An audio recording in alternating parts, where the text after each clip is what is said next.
जय मिथिला। हम मुन्नी झा आइ एकटा कोबर गीत सुनाबै छी। बहुत सुंदर कोबर गीत छै, तऽ सुनू और कनी नीक लागत तऽ कनी सपोर्ट करबै सबगोटा।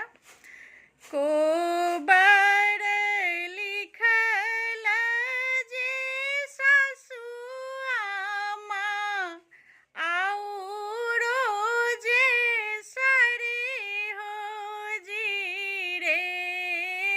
कोबर लिखलानी सासु आमा आओरो जे सरे हो जी रे। आहे रची रची लिखलानी सरी हो जी बड़ी रे जतनी साए रे।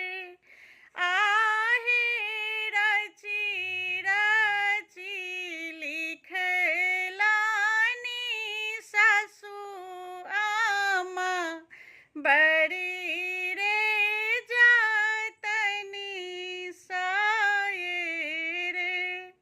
ताही को बड़ी सुता गेला दुल्हा से दुल्हिना संगे साथ है। ताही को बड़ सुता गेलनि दुल्हा से दुल्हिना संगे साथ है। आहे घूंघटा हटाए देखलन दुल्हिन है। आहे घूंघटा हटाए देखलन दुल्हिन है। मांगे के सिंदूरबा प्रभु अहीं छियै। हाथक शंखा चूड़ी हे। मांगे के सिंदूरबा प्रभु अहीं छियै। हाथक शंखा चूड़ी हे।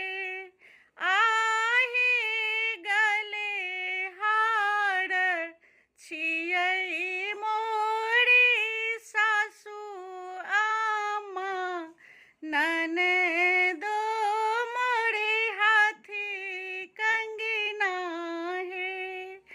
आहे गले हार छियै मोरी सासु आमा हाथी मोरी कंगना है।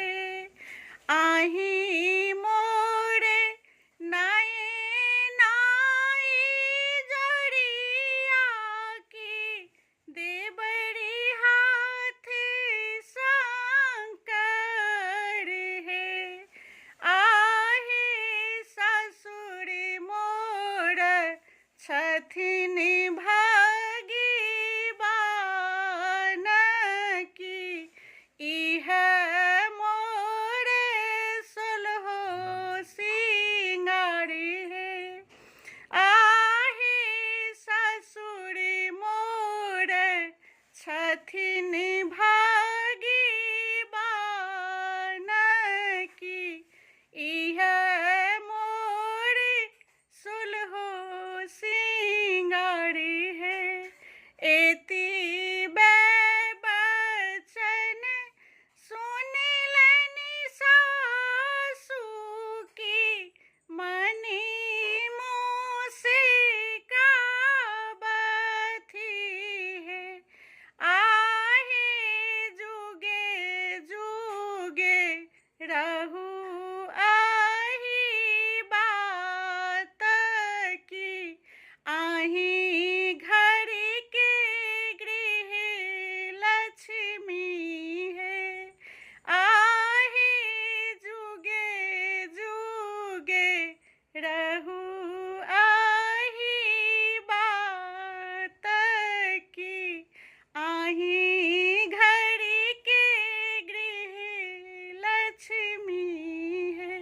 जय मिथिला।